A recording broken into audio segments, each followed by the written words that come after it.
You're not allowed in the house until you apologize. That sentence, that voice, that moment, it didn't come with screaming or slammed doors.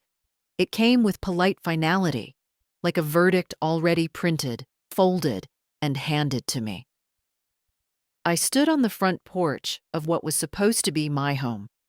42 years, one marriage, 2 children, and countless Thanksgivings later, and listened to my daughter-in-law say it without blinking. No raised voice, no emotion, just a line she'd clearly rehearsed. I turned to my son, expecting something, anything, a shrug, a cough, a protest, even a glance of shame. But Sam just stared at the floorboards, like the wood grain had suddenly become fascinating. His arms were crossed. He said nothing. I brought over the photo boxes, I said. The ones from the attic. You said you wanted to go through them. You went through our things, Mom, June interrupted, without asking. Our things? I looked down at the 2 old boxes on the porch. My husband's old army uniform, baby pictures of Sam and Ellie, my late mother's letters, all stored in my attic. In my house. No, our house, I suppose. Ever since Sam started paying the property taxes 10 years ago, and we'd put the title in both names for legal convenience. I hadn't thought much of it then. I'd just buried Walter, and Sam said it would make things easier. The kind of easier that doesn't feel like betrayal until it's too late. I wasn't snooping, I said quietly. I was preserving that uniform. Walter kept it clean for 40 years. I thought Ellie might want it. June laughed, short, breathy, sarcastic. Ellie doesn't even remember your husband. She was 6 when he died. And don't act like you're the guardian of family history just because you hoard dusty boxes. Sam still hadn't looked up. I picked up one of the boxes and gently pushed it forward with the toe of my shoe. I'll go, I said. But I'm not apologizing for remembering the people who loved me. June crossed her arms. Then you're not welcome back until you do. It was late afternoon. The street was quiet. That odd silent suburbs get in mid-August when school hasn't started yet. But summer feels tired. I bent down slowly, knees creaking like floorboards, to pick up the other box. Not a word from Sam. Not a flicker. As I stepped down off the porch, I caught sight of the window to the front room. The place where Walter used to sit with his crossword and a bowl of peanuts. The curtains had changed. The furniture, too. Nothing left of him in there. I walked back to my car. It was still parked in the same driveway I'd pulled into every day for 4 decades. Still under the maple tree we planted when Sam turned 10. I didn't cry. Not when I backed out. Not when I passed the mailbox I used to decorate for Christmas. Not even when I saw the hydrangeas Walter planted for me blooming beside the fence. Blue as ever. I didn't cry. But something in me, something hard and patient, shifted. By the time I turned onto the main road, I'd already decided. They wouldn't need to worry about barring me from the house, because by that evening, it wouldn't be their house anymore. And that's how it started, not with a blowout or a dramatic revelation, but with a sentence spoken on a porch by someone who thought kindness was optional after a certain age. They were wrong. I may be 76 years old, but I still know how to take a deep breath, draw a line, and walk across it. And I was about to. The kitchen felt wrong the moment I stepped inside. It was too quiet, too neat, like a stage set built to look like someone lived here. But no one actually did. I set the boxes on the table, then just stood there for a minute, holding the edges like I might lift them again, or push them away, or scream into them. I did none of that. Instead, I sat down in the chair closest to the window. the one that still creaked the way Walter's knees used to. Outside, the backyard looked unchanged. Same overgrown lavender, same patch of grass where Sam had once built a treehouse with his father. Now the tree stood alone, stripped of its wooden limbs, as if it had outlived its purpose. I reached into the box and pulled out a photograph. Sam, 10 years old, smiling so wide you'd think he had no room for sorrow. A tooth missing, one sock up, one down. My handwriting on the back. Sam's birthday. Chocolate cake. Windy day. I'd held on to these little things for decades, not because they were valuable, but because they were proof. Proof that I'd been here, that I'd loved, that I'd worked and cooked and cried and paid bills and patched holes and stayed through every long night of fevers and fights and fear. And today, all of that had been reduced to a sentence. You're not allowed in the house. I went to the cabinet and made myself tea. Habit, more than need. The kettle hissed, and I stared at the flame, watching it flicker like a question I hadn't yet dared to ask. When Walter died, it was sudden. A stroke. One moment he was beside me, sipping soup and reading aloud some ridiculous news article, and the next he was slumped over, his spoon clattering against the bowl. I'd held his hand as the ambulance came. I never forgot how cold it got in the room after they took him, as if grief itself changed the air. In the months that followed, I was a shadow. People came, people left. Casseroles appeared and disappeared. Sam helped with the bank forms, the insurance, the taxes. He was good then. Thoughtful. Or maybe I just needed him to be. The house became quieter. Not empty, just thinner. Like the walls had let go of their breath. I started teaching part-time again. Volunteering at the library. Knitting for the NICU at the local hospital. I kept moving. I didn't know what else to do. Then June came into the picture. Beautiful, competent, the sort of woman who never forgot a birthday, but always forgot to listen. From the beginning, she treated me like a temporary inconvenience, a holdover from an earlier version of Sam she was trying to erase. I tried to be kind. I stayed out of their way. I never commented on the decorating choices, not even when she painted over the mural Walter had spent 3 weekends working on for Ellie's nursery. I swallowed it all because Sam looked happy, because Ellie was small, because I believed that one day kindness would be enough. But kindness isn't a contract. It doesn't get you anything in writing, and apparently, it doesn't even get you through the front door. I took my tea back to the table and stared again at the boxes. Each object inside them had a weight, a cost. I knew I wasn't just looking at keepsakes.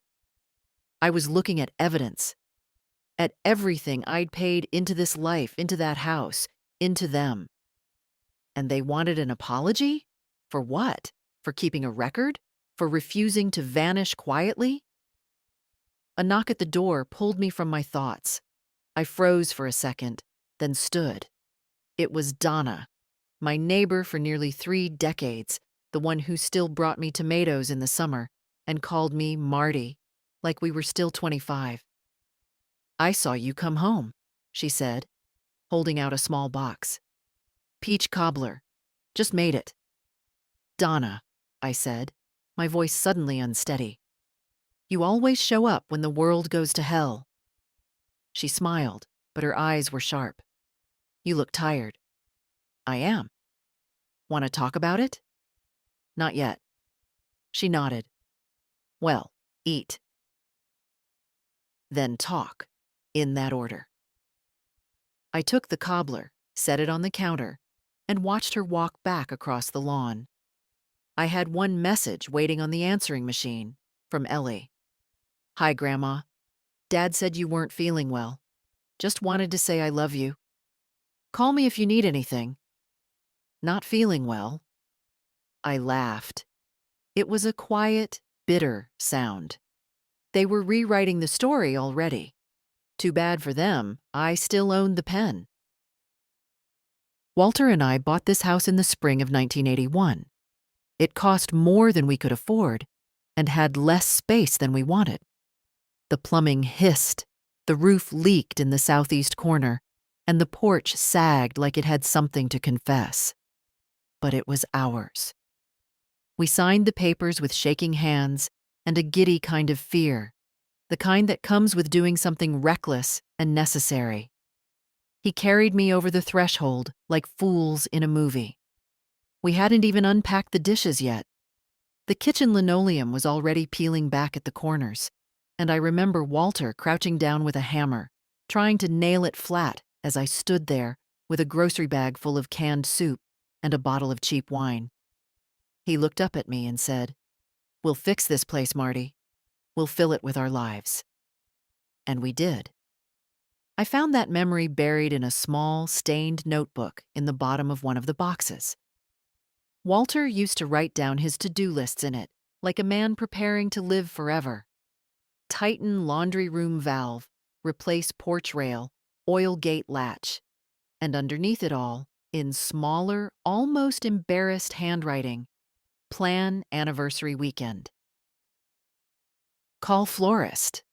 I closed the notebook and stared at the walls of the kitchen.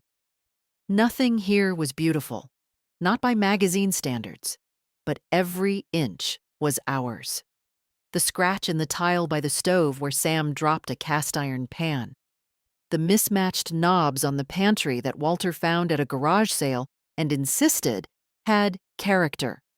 The sunlight hitting the table just right at 4:10 p.m. every day of the year. These weren't decorations, they were evidence. I was here. I lived here.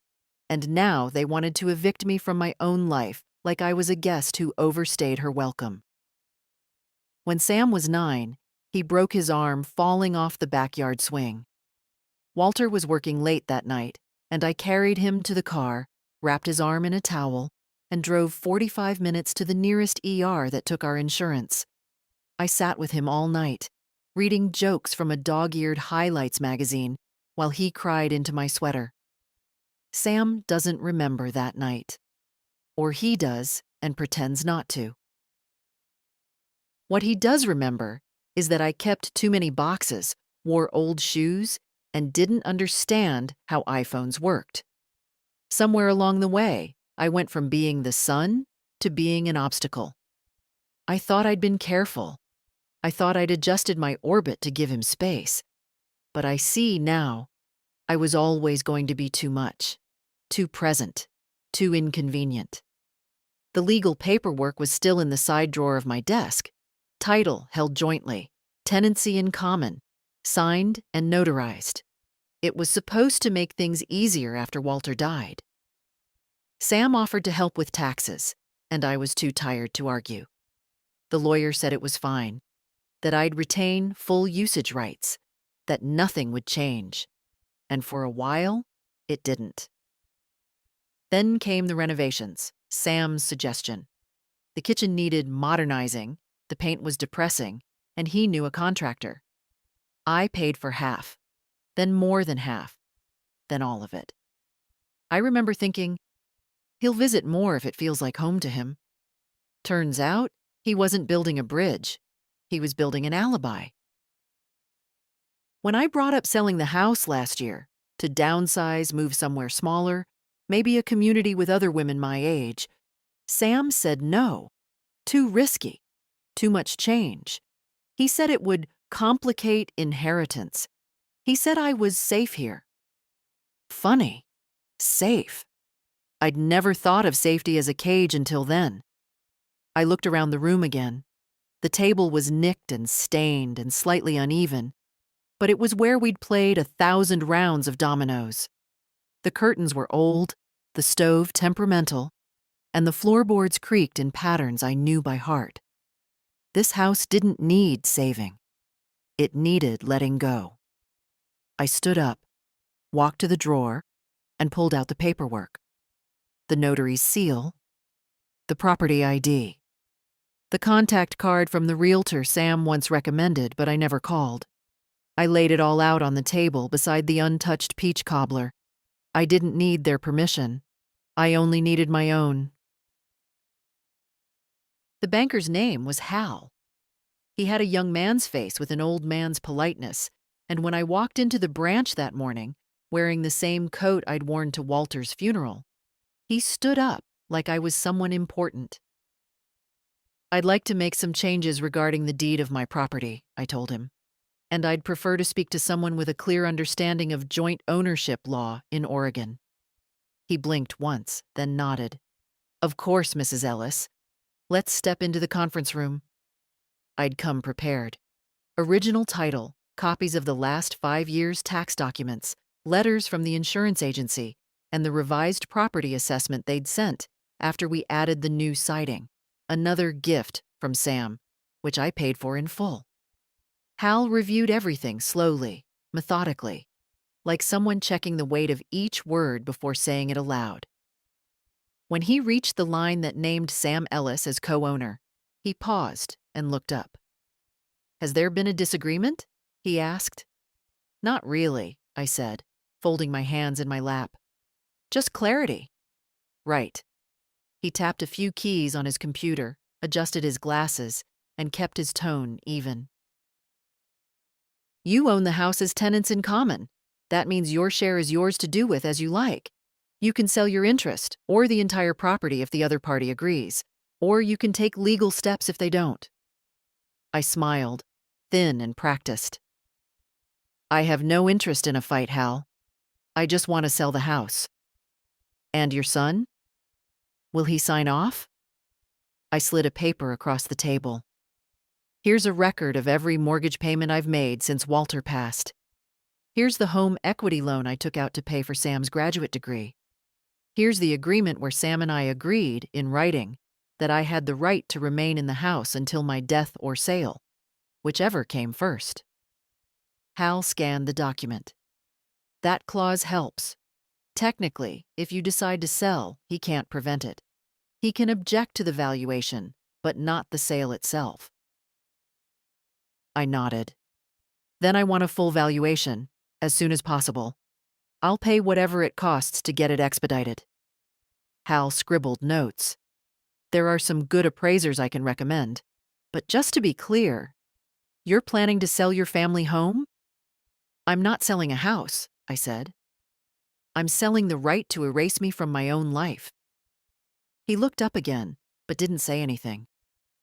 "Hal," I said, "have you ever walked through your kitchen and realized every drawer has been rearranged by someone else?" He blinked. "Have you ever sat at your own table and felt like a guest?" He didn't answer. He didn't need to. I left the bank with a list of appraisers and a date set for Friday. 2 days from now. I walked to the coffee shop across the street and sat by the window. Ordered tea, though it was too hot for tea. Watched the cars pass. A notification buzzed on my phone. A text from Sam. "Ellie wants to stop by this weekend.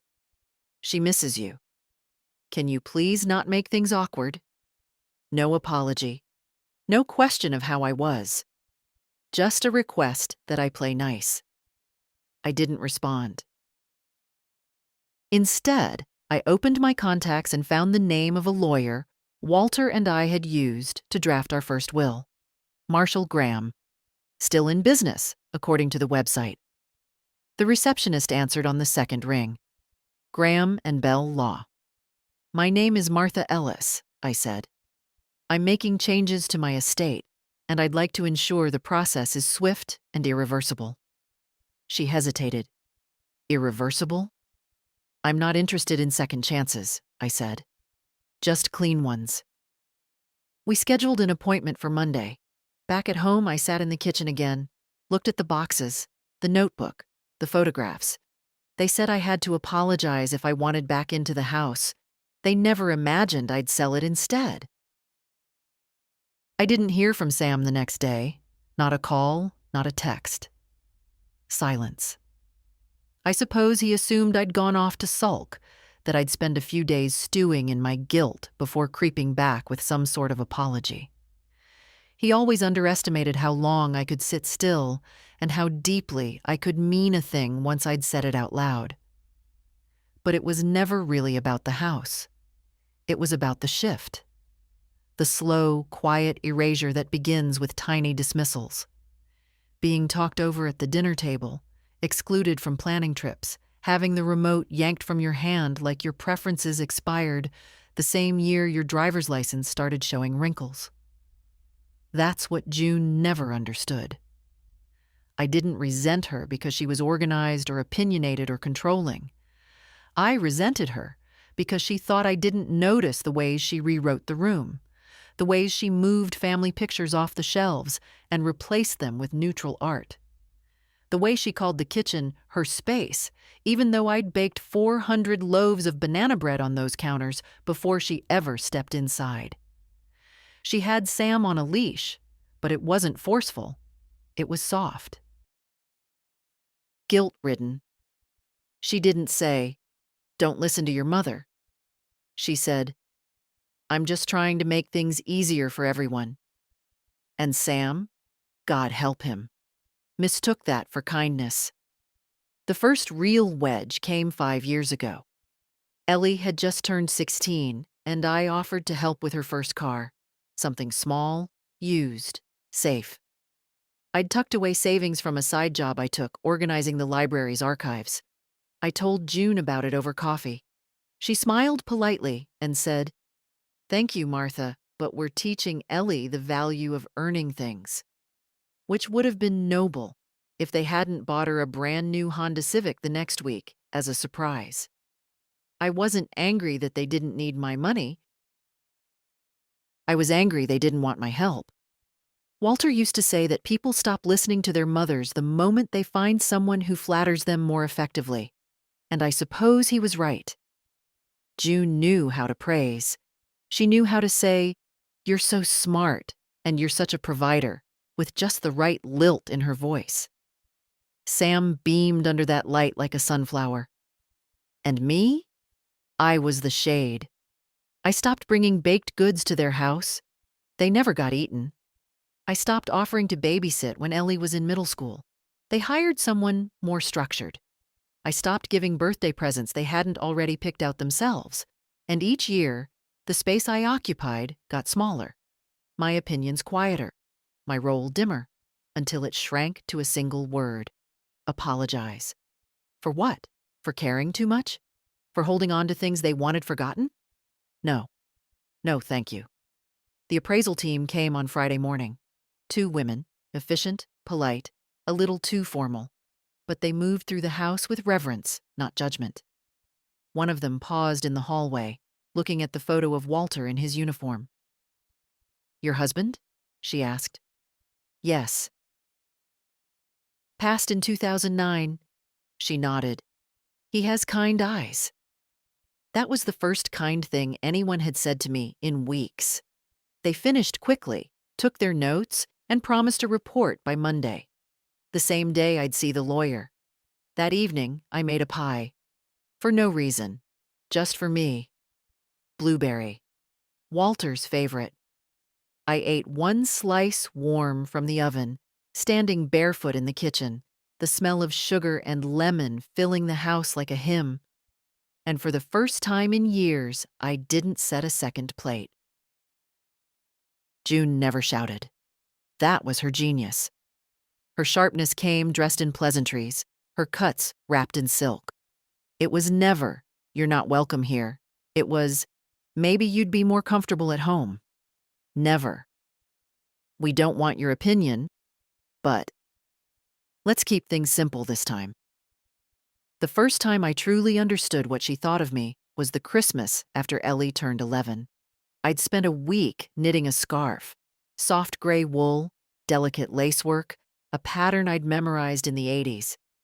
Ellie opened it, blinked, and smiled politely. Before she could say anything, June laughed and said, "Grandma loves her little projects, doesn't she?" Just like that, the gift became a curiosity, a relic, something quaint and outdated. That night, I found it draped over the back of a chair, forgotten. I never knit for them again. There were other moments, hundreds of them. Quiet slights that don't bleed, but bruise just the same. Once, she corrected my grammar mid-sentence while I was reading aloud a letter from Walter. Another time, she rolled her eyes when I brought my own pie to Thanksgiving, claimed it might have too much sugar for Ellie. Subtle things, designed to sound like help. Designed to shrink me without confrontation. And Sam? He always laughed nervously, changed the subject, or said things like, "She means well." But I knew what it was. You can feel when someone is waiting for you to stop being needed. I tried to convince myself it was generational, that she simply didn't understand what it meant to carry a household in your hands for 40 years, that she wasn't malicious, just different.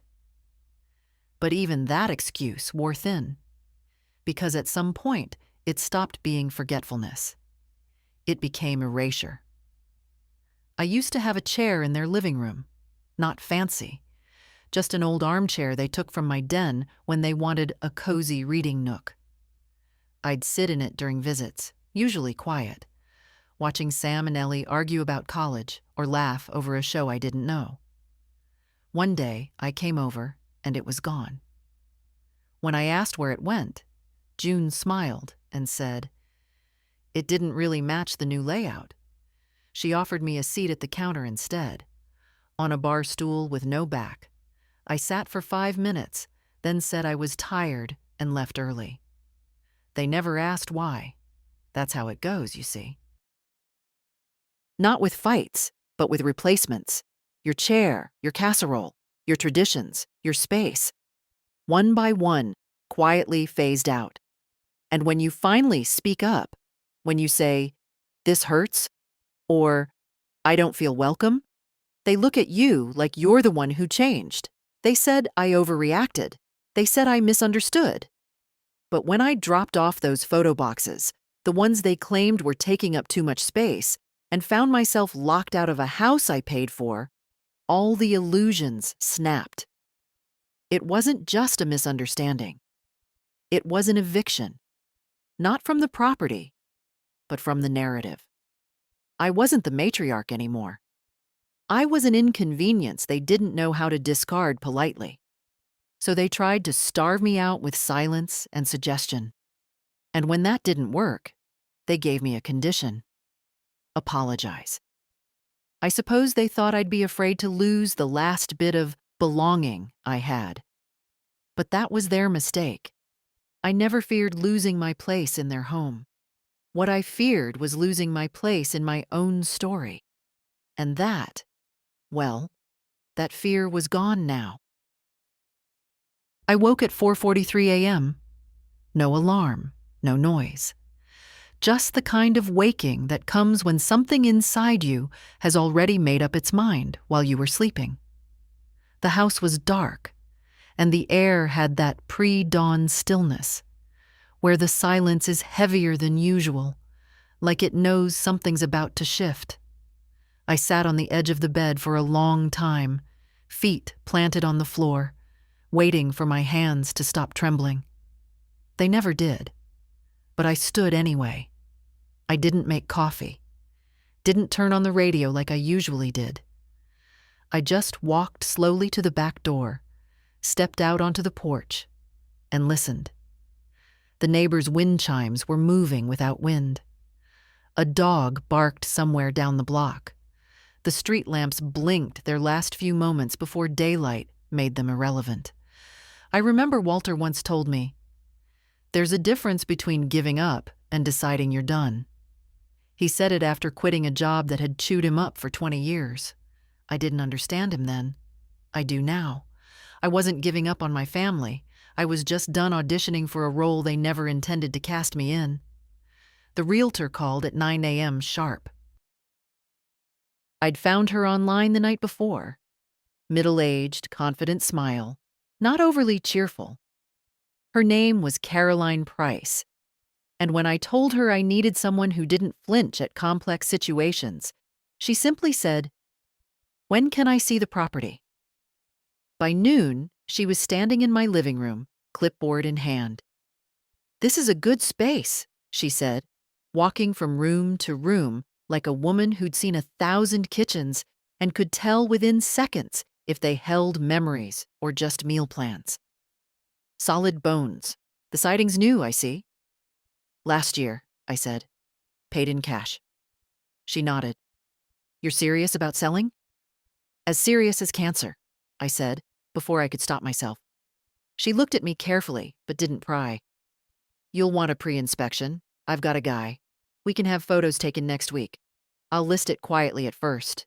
Test the market. Unless you want an open house right away?" "No open house. I want buyers who ask for it, not strangers looking to poke through my drawers." She smiled faintly. "Understood." As we went over paperwork, I caught myself glancing around the living room. It was clean, but lived in. Nothing trendy. Nothing curated. Just pieces of a life.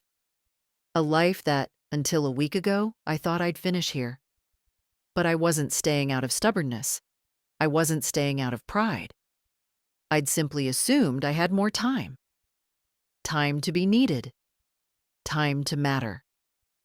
Caroline asked if there were any restrictions she should know about. Title conflicts, debts, family disputes. I told her everything. About the joint ownership. About Sam. About the clause that protected my right to sell. Her pen paused just slightly when I said his name. "You know you're listing it?" "Not yet." She didn't say anything, just wrote down her phone number and slid it across the table. "You call me," she said, "the second he does." That night, I began packing. Not everything. Just one box. I labeled it, things that belong to me. Inside, I placed Walter's wristwatch, a photo of us in the first year of marriage, his eyes still reckless, mine still certain, a book of poems I never lent to anyone, and the key to a house I was ready to let go. Carolyn returned Monday morning with a man named Greg. Late 40s, soft-spoken, carried a leather-bound notebook instead of a clipboard. "Pre-inspection," he said. "Shouldn't take more than an hour." I gave him free run of the place. Watched from the kitchen as he moved quietly through the rooms, tapping walls, checking under sinks, testing the outlets like he was reading the pulse of the house. I tried to keep myself busy, wiped down the stove, folded a dish towel twice. But nothing felt real. It was like watching a version of my life being quietly disassembled. Each step he took loosened another thread, not violently, gently, as if the house had already started letting go of me. Caroline sat at the table sipping coffee I'd brewed out of habit. "I've got a couple in mind," she said. "He's a retired firefighter, she's a school nurse, looking to downsize but not too much. They have children? 2, grown. Visit once a month, they said. The kind that still sends cards." I smiled at that. She looked around the room. Places like this are rare now. Houses with stories. Buyers feel it the moment they walk in. "Sometimes stories wear people out," I said. "My son's wife thinks history makes things cluttered." Caroline set her cup down gently. "Well, history's what makes homes sell." Greg came back in with his checklist. A few notes. Nothing serious. The foundation's sound. Roof's solid. Minor caulking in the upstairs bath. Easily fixed.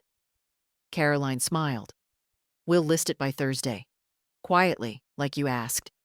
If the right offer comes, you ready to move fast?" I looked around the kitchen. At the window where Walter used to stand on Sunday mornings, drinking orange juice. At the spot near the stove where the tile cracked when Ellie dropped my wedding china. At the cupboard with the loose hinge I'd never fixed because it never seemed urgent. "I'm ready." After they left, I walked through each room alone. Not to grieve, just to see them. The living room still smelled faintly of cinnamon and old books. The hallway light still flickered when the dishwasher ran. In the back bedroom, I found a single slipper under the bed, one of mine, mismatched. I sat on the floor and held it like it was a photograph. It hit me then, not as a thought, but as a knowing. I had loved this house harder than anyone else ever would. That evening, I got a text from Ellie. "Hey, Grandma, I was thinking, can I come by this weekend to grab those old yearbooks you mentioned? For a school project." I stared at the screen a long time before typing back, "You're always welcome, sweetheart. Just don't wait too long." I didn't tell her the house might not be mine by then. Not because I didn't trust her, but because I didn't want her to carry the guilt her parents had earned. I turned off the phone and pulled another empty box from the closet. Labeled this one, "Going Forward." Inside, I put the deed. Caroline called on Wednesday afternoon. "You're not going to believe this," she said, and I could hear the restrained excitement in her voice. "I had a couple tour the place this morning. I know we weren't doing official showings yet, but they insisted. They'd seen the outside over the weekend and were already in love. And they made an offer, full price, no contingencies. Cash." I said nothing at first, just stared at the corner of my table where the varnish had worn thin from years of elbows and coffee cups and slow breakfasts. Carolyn continued, softer now. "They're from out of state, Oregon natives originally. Their son died 2 years ago, only child. They've been looking for a place that feels like it held something real, not new, not staged, lived in." The words moved through me like warm water. "How soon would they want to close?" I asked. "End of the month, if you're willing." That gave me 2.5 weeks. I nodded before realizing she couldn't see me. "Yes," I said. "Let's do it."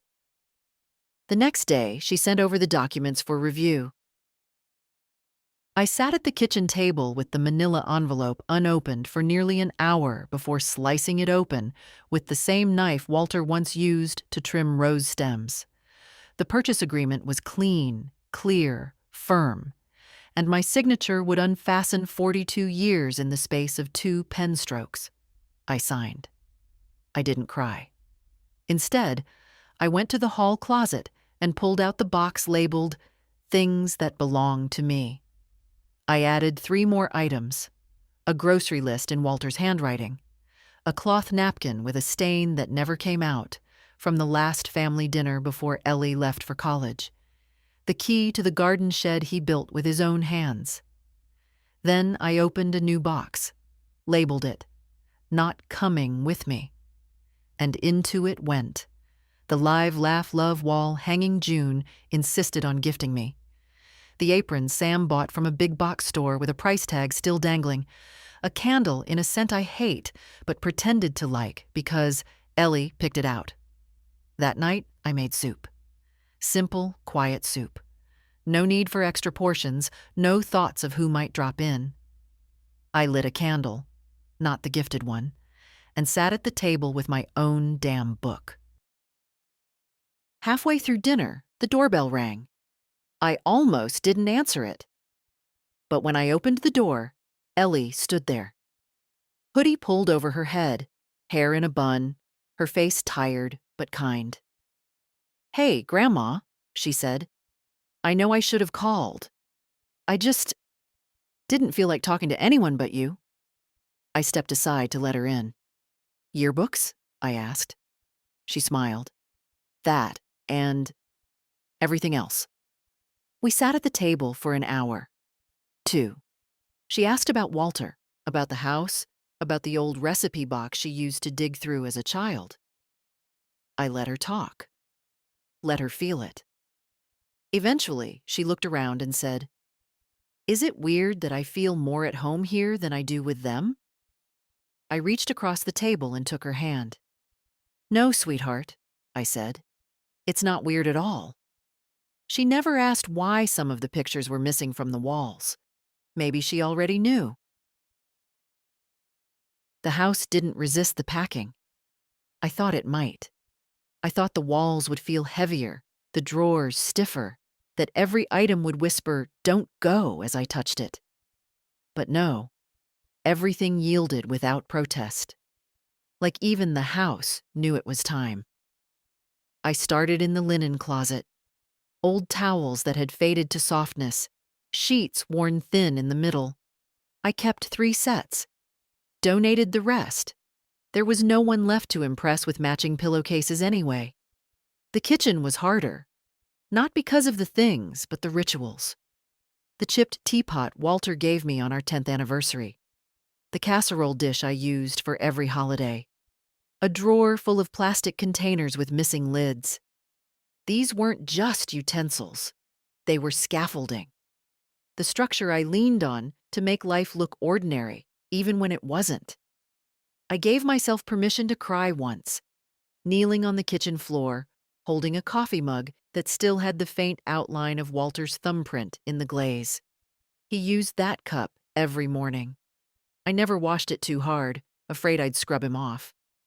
I wrapped it in a towel and placed it gently in the box labeled Mornings.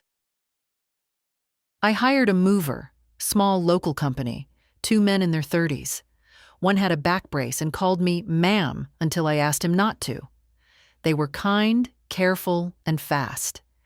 Didn't ask questions when I pointed to the stack of boxes marked storage only.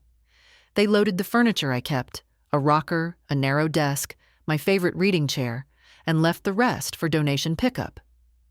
I hadn't told Sam yet. Not officially. He hadn't reached out since the text about Ellie visiting. Maybe he thought silence was safer.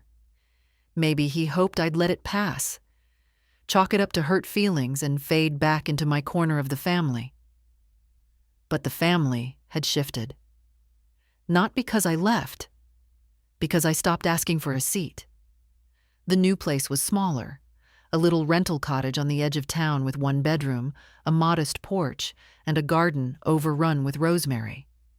The moment I stepped inside, it smelled of old books and cedar. I loved it instantly. No one had died there. No one had argued about dinner or disinvited a mother from her own kitchen. It was clean, honest, empty, and mine. The first night, I sat on the porch with a mug of chamomile, watching the wind move through the rosemary bush like it was brushing hair. There were no streetlights, just moonlight and shadow. I didn't feel sad.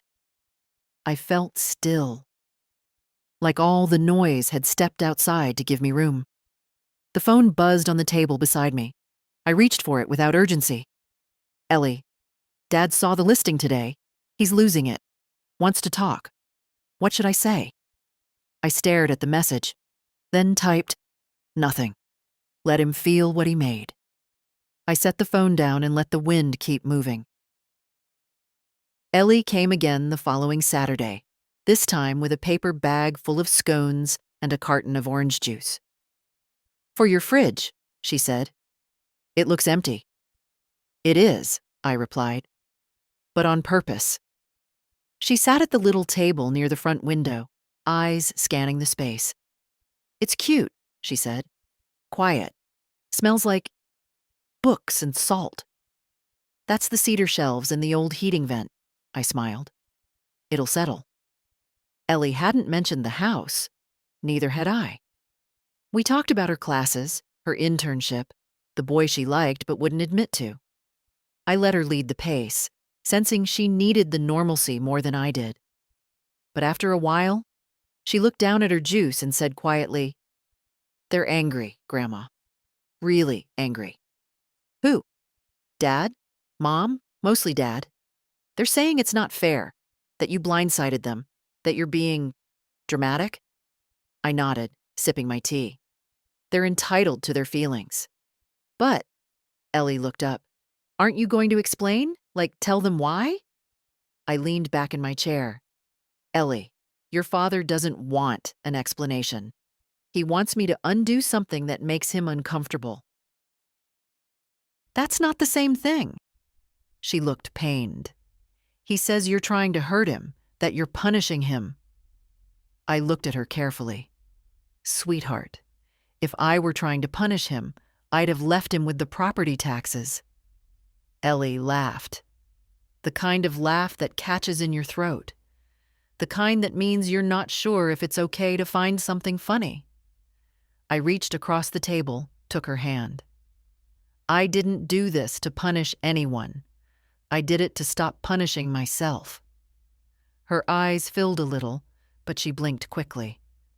There's something else, she said, pulling a folded envelope from her bag. It came in the mail, to the old house. Mom didn't want to bring it, so I took it. I opened it carefully. It was a final notice from the bank, confirmation of sale, record of transaction, and a verification form for transfer of funds. And attached, a small post-it note in a script I didn't recognize. We wish you peace in whatever comes next. I folded the letter back up and set it aside. Will you tell them where the money's going? Ellie asked softly. Not unless they ask. And if they do, I'll tell them what's theirs. Nothing more. Later that afternoon, we walked through the garden behind the cottage, overgrown, fragrant, alive. Ellie picked a handful of rosemary sprigs and tied them with a ribbon from her backpack. For your new kitchen, she said. I placed them in a glass jar by the window, beside the pie plate and the old timer Walter used to wind. And that night, I called the bank. I'd like to open a trust, I told the manager. For my granddaughter, full amount, long-term interest, and protected. He asked if I wanted to add any stipulations. Just one, I said. She never has to ask anyone's permission to use it. The first message came at 8:17 a.m. Sam. Mom, I saw the listing. We need to talk. Then came a call. I let it ring, and ring, and ring. By 9:00, he'd left a voicemail. Hi, Mom. Look, I don't know what's going on. You can't just sell the house. That was the family home. My home. You didn't even discuss it with me. Please call me back. By noon, the messages turned sharper. You're being irrational. This isn't like you. What are you trying to prove? And then the one that said everything without saying much at all. You've really disappointed me. I sat on my small porch with a mug of lukewarm tea, rereading that line. Not in anger. Not even sadness. Just clarity. Because what he meant was, you didn't stay in the box we built for you. You climbed out. Without permission. I didn't reply. By evening, June had joined the chorus. She sent one long, structured message like she was writing a formal complaint. We understand you're hurt, but decisions like this affect everyone. You could have involved us in the process. You've destabilized the family structure and created confusion for Ellie. We expected more from you. I laughed, out loud. Not bitterly, not cruelly, just honestly. The family structure they spoke of had been one way for years, a bridge with tolls only going in my direction. They'd never asked what I needed, how I felt, if I was happy. They'd assumed silence meant contentment. That presence meant approval. But I wasn't a statue in the family photo. I was a person, and for once, I had acted like one. I ignored June's message too. Later that night, as the wind picked up outside and the cottage windows creaked gently in their frames, my phone rang again. Ellie. I picked up. They know about the trust, she said softly. I closed my eyes. How? Dad went into a tailspin after the title transfer processed. Started going through bank alerts, probably hoping it was a mistake. He saw the movement, called the bank. The manager wouldn't tell him much, but he got enough. I didn't say anything. They're furious. I mean, I've never seen them like this. Did they say anything to you directly? No. She paused. But they're treating me like a stranger. Mom's been cold. Dad keeps saying things like, "This is what happens when loyalty breaks down." I exhaled slowly. "You don't owe them a defense." "I know, but it's hard, Grandma. I love them, even when they're like this." "I know, sweetheart." There was a long silence on the line. Then she whispered, "Did you do it for me? The trust?" "I did it for me," I said. "And I included you, because you've always seen me. You've never made me small." Another pause. Then quietly, "Thank you." After the call, I finally listened to Sam's voicemail. He sounded tired. Not angry anymore, just bewildered. "You didn't have to cut us out, Mom. I don't know what I did that was so unforgivable. But if this is really what you want, then I guess there's nothing left to say." It wasn't unforgivable, I thought. It just wasn't forgettable. There's a difference. I went to the desk, pulled out a notepad, and wrote a letter.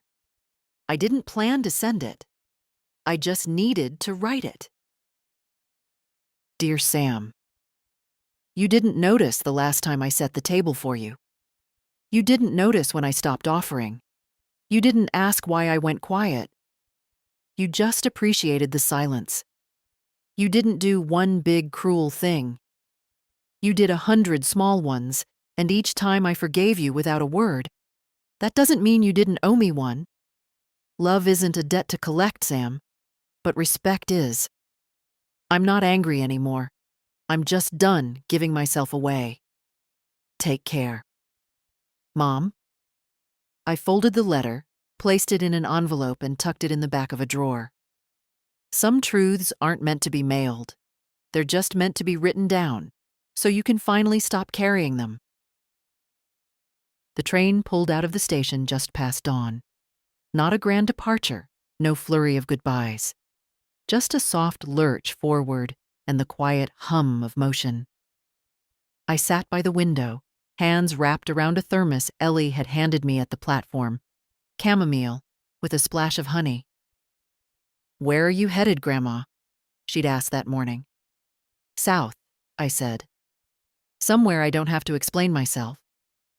She didn't argue, just hugged me tight, slipped the tea into my bag, and said, "Send a postcard."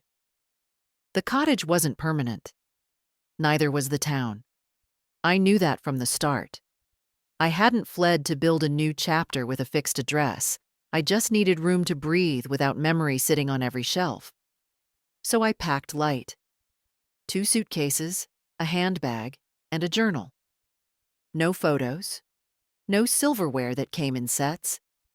Just the things that were mine before anyone else had a claim on me. The train rattled gently. The rhythm of the tracks like a heartbeat I could borrow for a while. Outside the window, trees thinned into fields, fields into towns. Each blur of scenery felt like an exhale. I watched a woman board at the next stop. Gray cardigan, soft-lined face, carrying a book with the cover worn off. She sat across the aisle and nodded politely. We didn't speak. We didn't need to. 2 hours in, I opened the journal. Not the kind you keep for drama or poetry. Just a notebook I'd found at the drugstore, spiral-bound, unremarkable. Page 1 was blank. I wrote, "I am not a burden." Then, "I am not a backup plan." And finally, "I am not sorry." There had been too many years of trying to be small, of shrinking myself so others wouldn't feel crowded, of holding in opinions, stifling corrections, swallowing emotions like they were bitter medicine meant to preserve peace. But peace isn't built on silence. It's built on truth. And the truth was, I had been present for every holiday, every illness, every new job, every slammed door, every meal they forgot to thank me for. I had shown up. I just stopped being seen. Now they would have to live with that absence, not as a punishment, as a reality. When the train stopped in a small coastal town, half cottages, half fog, I stepped off without hesitation. I didn't have a reservation. Just a name scribbled on a note from a woman at church, who said, "You'd like this place. It's quiet and nobody asks questions." She was right. I found the inn, a converted farmhouse with creaky stairs and thick quilts, and paid for 3 nights in cash. The woman at the desk gave me a key without looking twice at my age or my hands or my lack of luggage. Room 4. Window facing the sea. That night, I walked along the shore in shoes that weren't practical, letting the water lick at my ankles. No one called my name. No one asked me where I'd been or what I planned to do next. The sky was wide open, and I breathed like my lungs finally remembered how. Back in the room, I sat by the window and wrote one more line in the journal. Leaving is not the same as disappearing. Because I hadn't disappeared. I had simply stopped waiting to be invited back in. I stayed in the coastal town longer than I planned. What was meant to be 3 nights turned into 12. The innkeeper didn't mind. She gave me the off-season rate, brought me hot rolls in the morning, and asked only once if I wanted company for dinner. When I declined, she didn't ask again. Some mornings, I walked. Some afternoons, I sat on the porch with my book, rereading the same pages over and over. Some evenings, I wrote. Not to anyone, just to name things. Naming had always helped. I wrote about the smell of Walter's old flannel shirt, about the shape of Sam's mouth when he used to laugh without thinking, about Ellie's hands, so like mine, just younger and still unshaken. I wrote about the first time I ever felt dismissed and the last time I tried to pretend it didn't hurt. And then I wrote about the house, how I'd loved it, and how it had stopped loving me back. That was the hardest part to admit. Because we're taught to believe that places hold our memories like museums. But they don't. They hold them like attics, stacked, dusty, and often inaccessible. And if the people around you stop caring to open the boxes, you start to wonder if those memories ever mattered at all. I had spent too long clinging to rooms that forgot my name. Now I didn't need a room. I needed space. One morning, I went to the post office and mailed a small envelope to Ellie. Inside was a key to a safety deposit box and a handwritten note. For the day you need to start over. Not because you failed, but because you refused to stay somewhere you weren't seen. No legal jargon, no explanations. She would find the documents when the time came. The trust would grow slowly, silently, just like the woman who built it. That afternoon, I bought myself a slice of apple pie from the diner near the pier, sat at the counter beside a retired nurse who spoke of nothing but jigsaw puzzles and her stubborn cat. She didn't ask where I was from.